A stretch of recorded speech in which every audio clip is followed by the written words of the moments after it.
दोस्तों इस लेसन में हम लोग जिस प्रिंसिपल ऑफ डिजाइन के बारे में जिक्र करेंगे उसका नाम है जी कॉन्ट्रास्ट। कॉन्ट्रास्ट भी ग्राफिक डिजाइन के अंदर बहुत ज्यादा इंपॉर्टेंट प्रिंसिपल के तौर पे जाना और माना जाता है। तो देखते हैं कॉन्ट्रास्ट है क्या।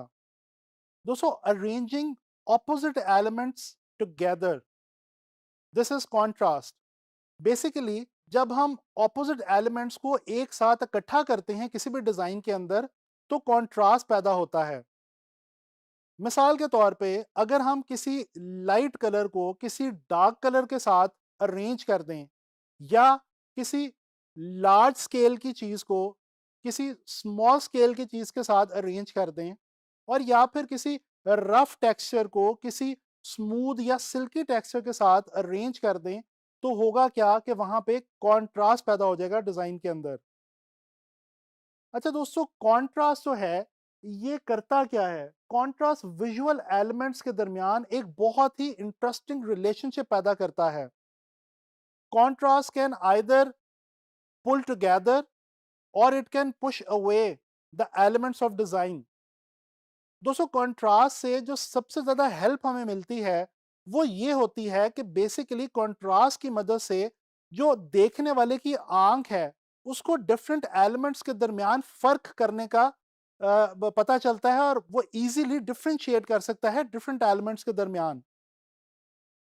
अच्छा, कुछ बात करते हैं कि कॉन्ट्रास्ट हम किस किस तरह से पैदा कर सकते हैं और इसकी कौन कौन सी टाइप्स हैं।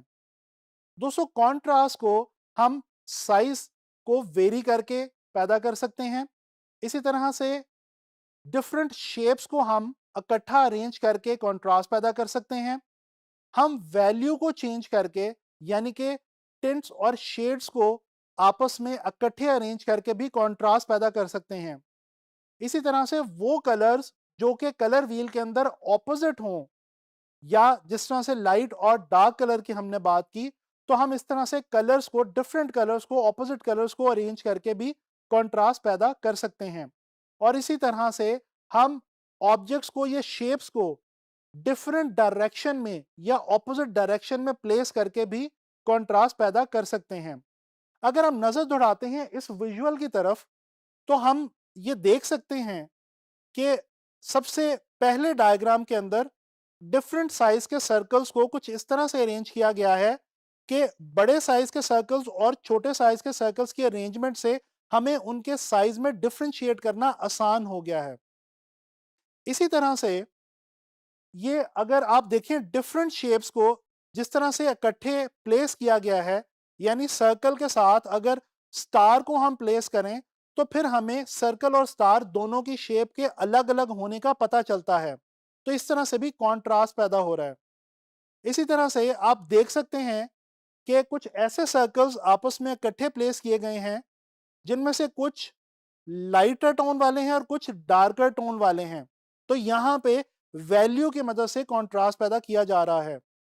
इसी तरह से डिफरेंट ऑपोजिट कलर्स के सर्कल्स को इकट्ठा जो है वो अरेंज करके कॉन्ट्रास्ट जो है वो बनाया गया है। और आखिर में हम देखते हैं कि यहाँ पे एरोस को ऑपोजिट डायरेक्शन में जो है वो प्लेस करके कंट्रास्ट पैदा किया गया है। तो दोस्तों इस तरह से हम साइज को चेंज करके शेप की मदद से डिफरेंट शेप्स को इकट्ठा अरेंज करके हम लाइटर टोन्स और डार्कर टोन्स यानी टिंट्स और शेड्स को इकट्ठा अरेंज करके कलर डिफरेंट ऑपोजिट कलर्स को और डिफरेंट डायरेक्शन में हम चीज़ों को अरेंज करके कंट्रास्ट अपने डिज़ाइन में प्रोड्यूस कर सकते हैं। अच्छा चलें एक डेली लाइफ के एग्जांपल देखते हैं कंट्रास्ट के हवाले से।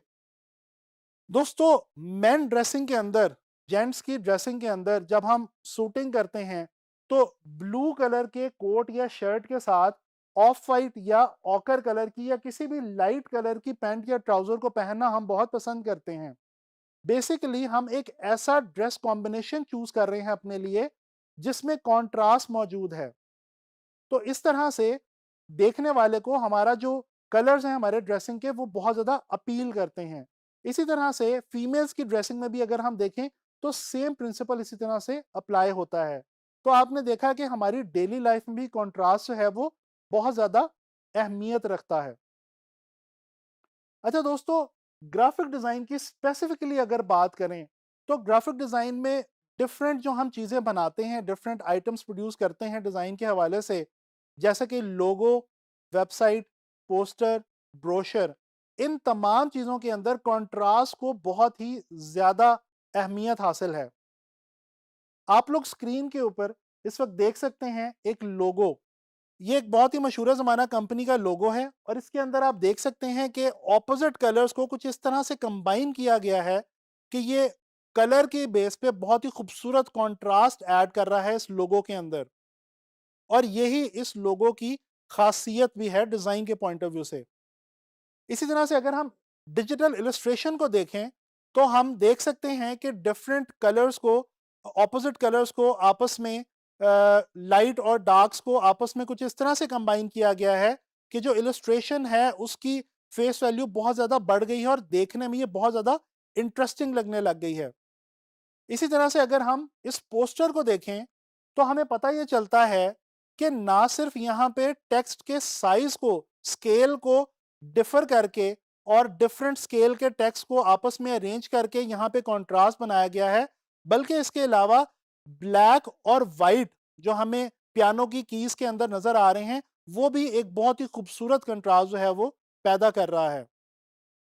तो दोस्तों, इन एग्जांपल्स के अंदर आप लोगों ने देखा कि कंट्रास्ट जो है ये डिज़ाइन में और ग्राफिक डिज़ाइन में किस कदर अहमियत का हामिल है और हमारे डिज़ाइंस को अपलिफ्ट करने में और खूबसूरत बनाने में कंट्रास्ट का किस कदर अमल दखल मौजूद है।